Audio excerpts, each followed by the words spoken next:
In the vast metallic corridors of the interstellar media complex, life moved with precise efficiency. Ships docked and departed, cameras rolled in endless cycles, and lights gleamed over polished floors. Among the engineers, actors, and creators, there was one figure few noticed. She moved silently, her mop swishing against the floor, her uniform plain and unassuming. To most, she was nothing more than a janitor, part of the invisible machinery that kept the complex spotless. Yet, she carried within her a secret, one that had lain dormant for years. Her fingers had touched pianos since childhood, each note a whisper of a world beyond sterile metal walls. Music had been her companion, her escape, her declaration that there was more to existence than circuits, schedules, and perfection. One evening, when the corridors were quieter than usual, the janitor found herself near a practice room. The door was slightly ajar, and inside gleamed a grand piano, polished to a mirror-like shine. She paused, her breath catching. It had been years since she had played in front of anyone. Hesitation met longing in equal measure, but curiosity won. She stepped inside and sat on the bench, her uniform stiff beneath her. Her hands hovered over the keys, trembling. And then, almost instinctively, she pressed a single note. The sound filled the room, resonating in a way that was almost impossible to describe. It was not loud, not boastful, but it carried a depth that made the metal walls feel like they could bend under its weight. Outside the door, a producer renowned for spotting talent across the galaxy paused mid-step. He had come to inspect the practice rooms, unaware that anyone was inside. The note stopped him cold, as if time itself had hesitated. He opened the door slowly, not wanting to intrude, yet drawn forward by a force he could not name. There she was, fingers still hovering, eyes wide and uncertain. She looked ordinary, fragile even, yet the piano responded to her touch, as if recognizing its master. You play?" The producer asked, his voice breaking the silence. She nodded, unsure if words could capture what had just occurred. "May I listen?" he asked, and she hesitated. The thought of performing, even for a single person, brought a flicker of anxiety. Still, she pressed her hands to the keys again, and this time, the music flowed. It was not rehearsed. It was not a song known to any civilization. Yet it spoke of struggle and triumph, of loneliness and hope, of small, fragile beings who refused to be overlooked in a universe that often ignored them. Each note seemed to contain memories of countless lives, of laughter and sorrow, of fleeting moments that mattered only because they existed. The producer sat in silence, mesmerized. He had seen the best performers from multiple star systems, had witnessed creatures with 8 arms, 4 eyes, and telepathic resonance create harmonies that defied physics. Yet nothing had ever moved him like this. Hours passed unnoticed. The janitor played as though the piano had always belonged to her, the keys bending to her will. She did not notice the way his eyes glistened, the way his fingers tapped unconsciously to the rhythm, or how other staff peeked through windows, drawn by the music that seemed impossibly alive. When the last note faded, the room fell silent. The weight of what had been created lingered, palpable in the air. The producer leaned forward, his voice barely above a whisper. "You could change everything," he said.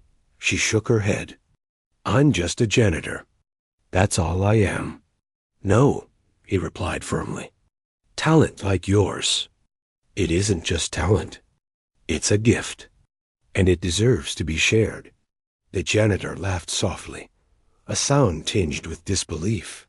She had spent years believing that her role in the complex defined her. Cleaning floors, emptying bins, fixing minor faults in machinery. She was useful, yes, but invisible. Music had always been her secret, and now it threatened to pull her into a world she had never dared to imagine. Over the next days, the producer visited often. He listened to her play, recorded snippets, and discussed possibilities with a fervor that surprised her.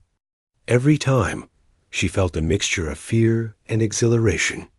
Could she leave her simple, predictable life? Could she become more than a janitor in a world that valued status, appearances, and titles? Yet she could not ignore the truth she felt in her bones. The universe had noticed her, in the only way it could through her music. The announcement came suddenly. The Interstellar Media Complex planned an exhibition, a showcase of talent from across the stars. Creators, inventors, and performers would gather, each hoping to make their mark. When the producer suggested she perform, she hesitated. "I don't belong there," she said. "Belonging is a choice," he replied. "And the universe has chosen you."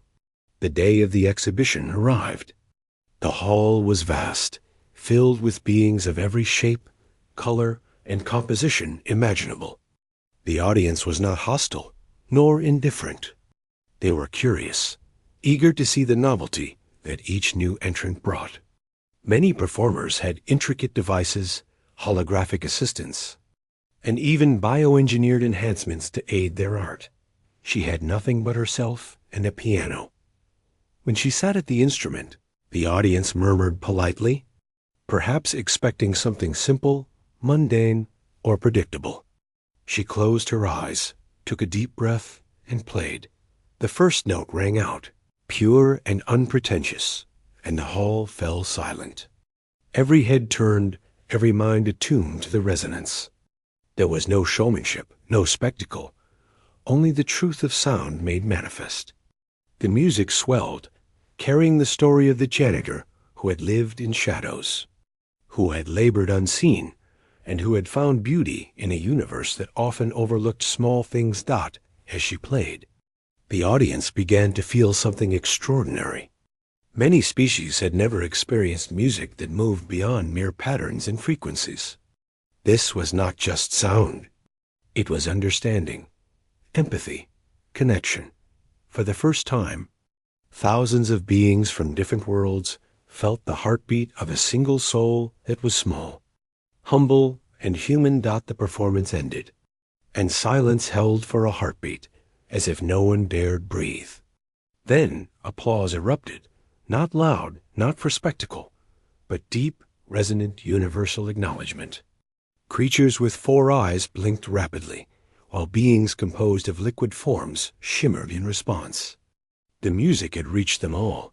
The janitor stood, trembling, but she smiled.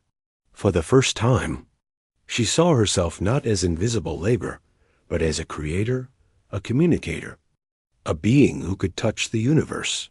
The producer approached, tears in his eyes, and said, "You've done what few can. You've reminded everyone why life matters, why being small does not mean being insignificant." Word spread quickly across systems. The story of a humble janitor who had moved thousands with a single piano became a legend. She was invited to perform across worlds, to share her music with species who had never thought art could bridge the chasms between them. She traveled, yes, but she never forgot the corridors where she had once mopped the floors. Each step she took, each performance she gave, carried the memory of silence that had listened when no one else had. Years later, when she returned to the complex for a visit, she found the piano still in its practice room, gleaming as if expecting her. She approached and sat once more, fingers brushing the keys gently. The notes came naturally, as if no time had passed. The music carried her story forward again, but this time it was no longer a secret. It was a testament to the human spirit, a proof that humility and perseverance could reach across the stars, that small hearts could move vast worlds, and that even the quietest among us could be heard. The universe had always been listening. She had finally shown it who she was, and for the first time, she knew that being a janitor had never been her limit. It had only been the beginning.